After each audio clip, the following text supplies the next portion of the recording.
Just a lot of great songs on it. Let's talk about it. You just decided to call it Alice in Chains this time, right? Yeah, we basically couldn't think of anything else to call it. There are days like that, right? I mean, it's true. Well, actually, we never called or used the self-titled record thing, so it's kind of good that we held out on that. We always have that option, right? So we got stumped on this one. In 1995, Alice in Chains would release their final studio album with frontman Layne Staley. While Dirt served as a warning sign, their self-titled album was a sonic farewell. The album would be graced by a three-legged dog, and one of my favorite explanations for the three-legged dog is that it represents Alice in Chains, who by this point in time was a wounded animal.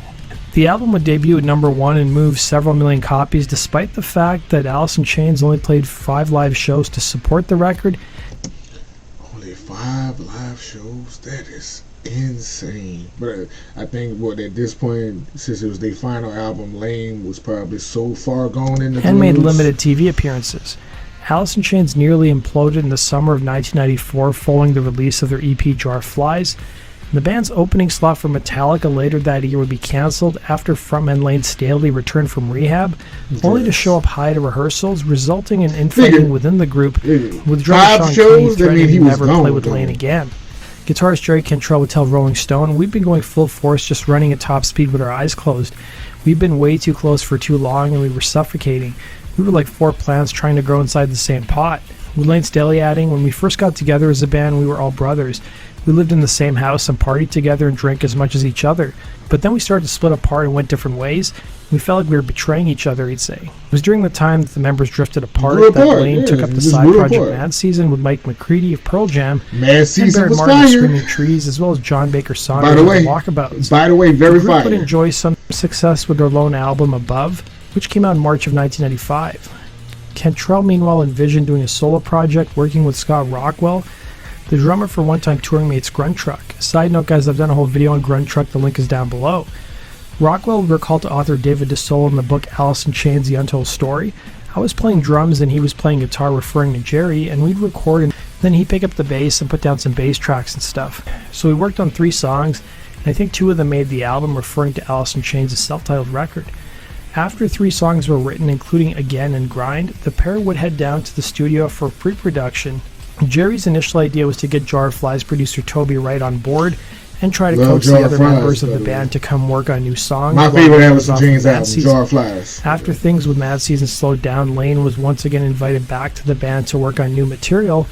Jerry's idea was that if things didn't work out with Alice, then he would release the material under a solo record. The label, though, wasn't happy with Toby Wright being chosen as the producer, as Nick Terza, who signed Alice in Chains and worked for the band's label, Sony, thought that Wright was an enabler to Layne and more of an engineer than producer. But Wright would defend himself in the same book, saying that he had a special relationship with Layne and he could relate, having gone through some of his own personal problems. The band would opt to work on their next record at Band Animal Studio, since it was a stone's throw away from where Layne lived. Despite the band's internal problems, they were also dealing with external problems like their management and record label. According to the book Alice in Chains, The Untold Story, the band made most of the record without manager Susan Silver or the record label being in the know as to what was going on. While the band was coming off a string of hit albums, their label Sony didn't think that the band was going to be able to even produce another record due to internal problems with the band. In addition to that, the band would end up taking over Bad Animal Studio for 24 hours a day, as Layne was mostly working during the nights and the rest of the band would come in during the days. Since Layne was struggling with addiction, they never really knew when he would show up in the studio. According to producer Toby Wright, who told author David DeSola, it was during the making of the record that he started to wear a beeper so those working at the studio could let him know when Layne showed up. It resulted in a lot of nothing happening some nights, and it would take 6 months to record the album, with the band's previous efforts being done in a third of the time. Another factor that contributed to the album taking so long was the fact that Layne was writing lyrics off the top of his head, so he would work out a lot of ideas while in the studio. The problems that plagued the band prior to their breakup were merely shoved under the carpet instead of being addressed, with guitarist Jerry Cantrell revealing in the book Grunge is Dead, it was a really painful session because it took so long. It was horrifying to see Layne in that condition. Yet when he was cognizant, he was the sweetest, bright-eyed guy you'd ever want to meet. To be in a meeting with him and have him fall asleep in front of you was gut-wrenching. Drummer Sean Kinney would reveal in the book Everybody Loves Our Town, a lot of the songs that Jerry and Layne wrote, you can hear what they have to say to each other right there. It's spelled out in a roundabout way. It's a way more malicious and brutal album than Dirt was, he'd say. The lyrics weren't just limited to taking shots at each other, as the press and the record label soon became targets as well. It was during this time many rumors floated around about Layne's health, missing teeth, missing arms, and it would result in the song Grind, which took a shot at the press for speculating. It was also during the recording of the album that Mad Seasons Above would go gold, and Sony would call up Layne in the studio and congratulate him on the feat, while also threatening him, telling him he only had 9 days to finish up the Alice in Chains record. This would result in the song Sludge Factory. While it's been speculated that the dog on the front cover of the album was Jerry's, it wasn't. The inspiration for the cover was a 3-legged dog who used to terrorize Sean Kinney around his neighborhood when he was a kid. Meanwhile, bassist Mike Inez would have some somber thoughts looking back at the record, telling author Greg Prado, "That was a really dark time. I look at the album cover, it was very gray, and I think that's where we were at. Layne was going through the depths of his heroin addiction. It was really tough watching that, and that permeated into everything we did." Even Susan Silver, who was the band's manager and mostly shut out of the recording, would tell Greg Prado in Grunge is Dead, "It took 8 or 9 months and hours of waiting for Layne to come out of the bathroom. Days of waiting for him to show up in the studio, and through all those last years, he and I were very close. I kept telling him, you don't have to do this. You have enough money to go live a quiet life if that's what you want. Don't do this if that's what's perpetuating your addiction." She would go on to reveal that due to Layne's personal problems, the sessions for the album had to be stopped several times, and that it wasn't, I quote, tearing everybody to shreds. It got to the point where Sony threatened to pull support for the album and stop paying for studio time. I'm surprised they didn't. That's what I was about to say. I'm surprised eventually they didn't the do album that. got done. Released on November 3rd, 1995, the album would debut at number 1 on the Billboard charts, but the LA Times would write an article about the album in 1996 about how the band's personal problems were costing them millions of dollars and prevented them from touring extensively, and how Stone Temple Pilots who were dealing with similar problems could relate.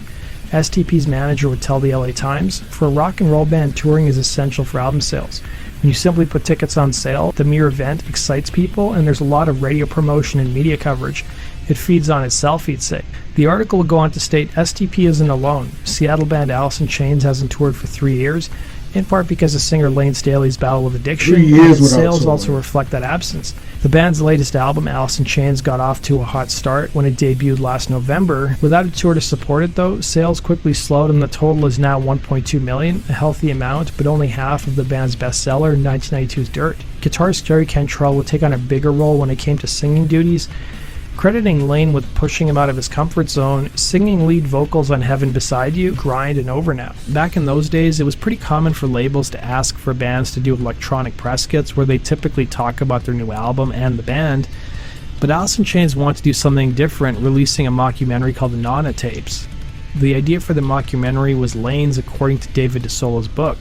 Director Rocky Schnack, who had shot their self-titled album cover and video for Grind, in addition to previously working with the band on their past efforts, would shoot the mockumentary. For the mockumentary, Cantrell would dress up as a TV interviewer named Nona Weisbaum, who would interview the band members. The label, though, wasn't happy with the mockumentary, but it soon developed a cult following, and is actually up on the band's YouTube channel if you want to go check it out. In 2020, Jerry would dress up as his character again for a live stream event, when the band became the recipient of the Museum of Pop Culture's Founders Awards event in Seattle. That does it for today's video, guys. Thanks for watching. Be sure to like button, subscribe, and we'll see you again in Rock Culture Stories. Take care.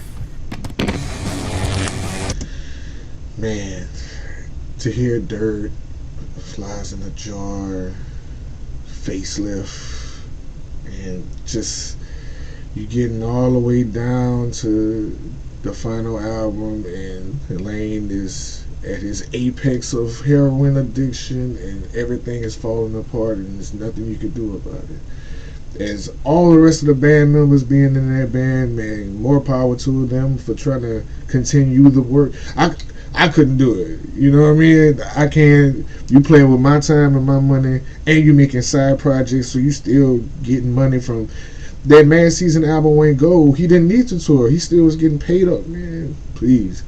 They better than me. They was trying. Probably get that contract fulfilled too, because they said they was having record label problems too, so they probably had to fulfill their contractual obligations. But man, as dark as this album, they made good music. Still, that's just how much of a talent that Layne was, and just Jerry and the whole band themselves. Like, that's a testament to their talent level, that they was going through all that craziness and made still a great, solid album.